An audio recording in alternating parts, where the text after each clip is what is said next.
नमस्कार, स्वागत करती हूँ आप सभी का नेटड्रिक न्यूज़ में। भारतीय महिलाएं आज राजनीति, खेल, मनोरंजन हर जगह अपनी एक अलग छाप छोड़ रही हैं। जब बात खेल की आती है तो भारतीय महिलाएं विश्व में किसी से पीछे नहीं हैं।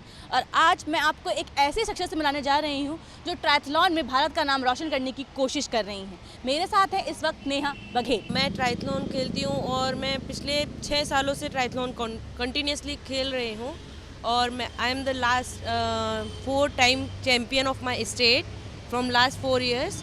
और ट्रायथलॉन में मैं नेशनल गेम्स मेडलिस्ट भी रही हूँ 2015 केरला नेशनल गेम्स में। और अब मैं चाहती हूँ कि मैं इंडिया को रिप्रेजेंट करूँ और माई next target will be the Commonwealth games, because triathlon में अभी तक कॉमनवेल्थ गेम में इंडिया में किसी ने पार्टिसिपेट नहीं किया है। So my next target is that only and hopefully maybe I will reach to the Olympic.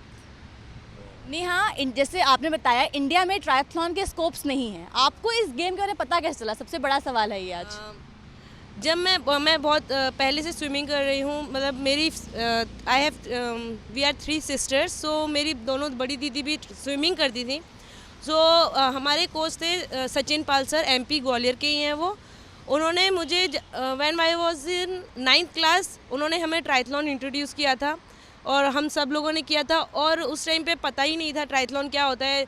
और जब हम 9th क्लास में होते हैं तो उस टाइम पे मतलब हम इतने छोटे होते हैं कि हमें पता नहीं होता कि टीचर कोच हमें क्या बोल रहा है, क्या करना है। बस हमें ये पता होता है जो कोच बोल रहा है वो करना है।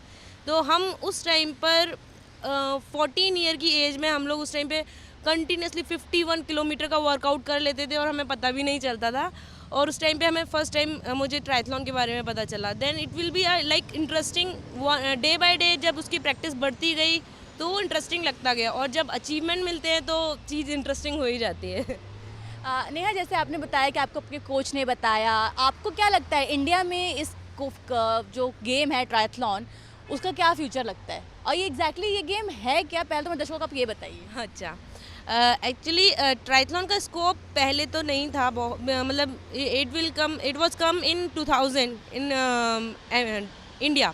सो ट्रायथलॉन अभी भी उतना ग्रो नहीं हो पाया है। Even it is not in the all India university, inter university till now. अभी इसका सिर्फ सीनियर नेशनल कॉम्पिटिशन होते हैं। हाँ, लेकिन इंडिया में अभी आयरन मैन के लिए काफ़ी क्रेज़ हो गया है और दिल्ली में तो काफ़ी क्रेज़ है, बहुत सारे लोग आयरन मैन की प्रिपरेशन कर रहे हैं। बट एग्जैक्टली ट्रायथलॉन जो ओलंपिक में होता है उसका भी इतना स्कोप नहीं है, बिकॉज यहाँ पे फैसिलिटी ही नहीं है। थोड़ा सा प्रॉब्लम ये होती है क्योंकि ट्रायथलॉन बहुत लॉन्ग इवेंट है, उसके लिए एक पर्टिकुलर कोचेस चाहिए, अलग न्यूट्रिशन चाहिए और नीड अ वेरी एंडोरियस इवेंट। सो उसके लिए हमें प्रॉपर, मतलब एक दिन में अगर हम 8 घंटे की प्रैक्टिस करते हैं तब वो कंप्लीट हो पाता है। और it is like not comfortable with every person can handle this type of practice training. और इसकी अकेडमी भी इंडिया में कहीं नहीं है। So I am thinking to go for Thailand and which is like so costly. So I am struggling for that also and if I am thinking that, so I want कि और भी लोग उसे सोचें और लोगों को तक उसके बारे में नॉलेज पहुँचे।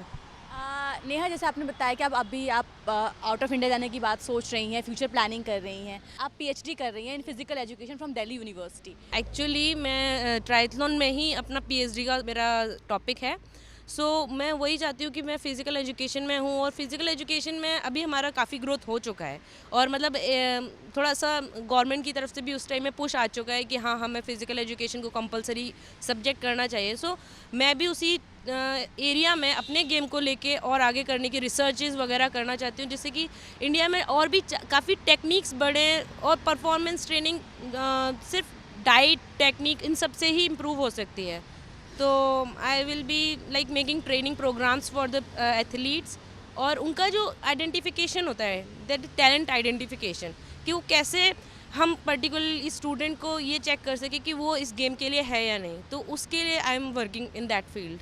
अभी नेहा ने केरला में एक कंपटीशन हुआ था, उसमें कांस्य पदक जीता है और कांस्य पदक जीतने के बाद उनके हौसले और बुलंद है, लेकिन सरकार का उसमें क्या योगदान है? नेहा, गवर्नमेंट का योगदान टिल नाउ तो ऐसा कुछ like not very much, but I want कि एटलीस्ट गवर्नमेंट सोचे इस बारे में कि हमें कैसे वो स्कीम्स बनाते हैं, बट वो लोग पर्टिकुलरली एथलीट के पास वो स्कीम्स नहीं पहुंच पाती हैं। उसका बहुत सारा रीज़न ये भी है कि एथलीट इतना अवेयर नहीं है, और बहुत सारी ये भी रीज़न कि अवेयर है तो अगर वो उसके टाइप में साइड में अप्रोच कर रहा है तो वो उस तक पहुंच ही नहीं पा रहा है, और वो पहुंचते पहुंचते इतना टाइम हो जाता है, तब तक उसका कैरियर ख़त्म हो जाता है।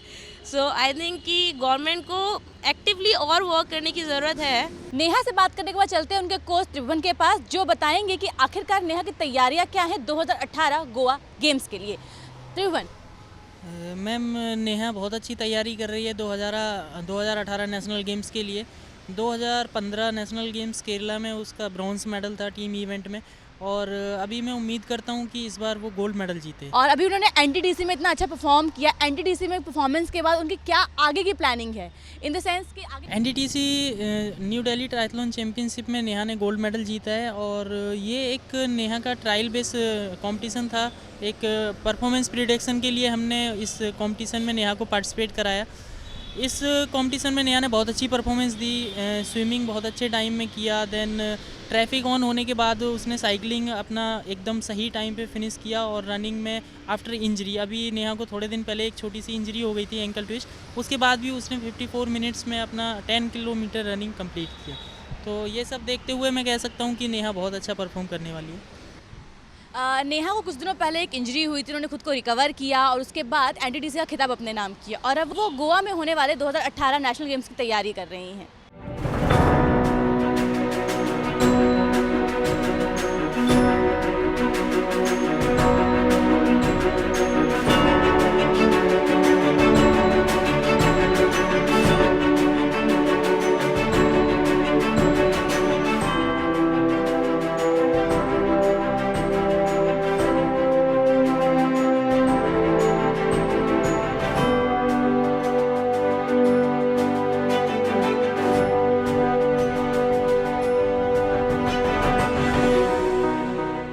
जैसे कि अभी नेहा ने बताया कि केंद्र सरकार या राज्य सरकारें इस जो हमारे एथलीट्स हैं उनके लिए योजनाएं तो बनाती हैं, लेकिन उन्हें ज़मीनी स्तर पर लागू नहीं कर पाती। उनके बहुत सारे कारण हो सकते हैं, लेकिन अगर सरकार योजनाएं बना रही हैं और वो चाहती है कि नेहा जैसे तमाम लड़कियां या तमाम नौजवान जो ओलंपिक्स में या अन्य देशों में भारत का नाम रोशन कर सकें, तो उन्हें ज़रूरी है कि वो इस बात से अवेयर कराएं कि उनके लिए क्या योजनाएं चलाई जा रही हैं, उन्हें किस तरह की आर्थिक मदद दी जा रही है, ताकि उन तक वो योजनाएं पहुंच सकें और ये एथलीट विश्व स्तर पर अपना नाम रोशन कर सकें। कैमरा पर्सन सलीम के साथ आशु दास की रिपोर्ट, नेटवर्क न्यूज़, दिल्ली।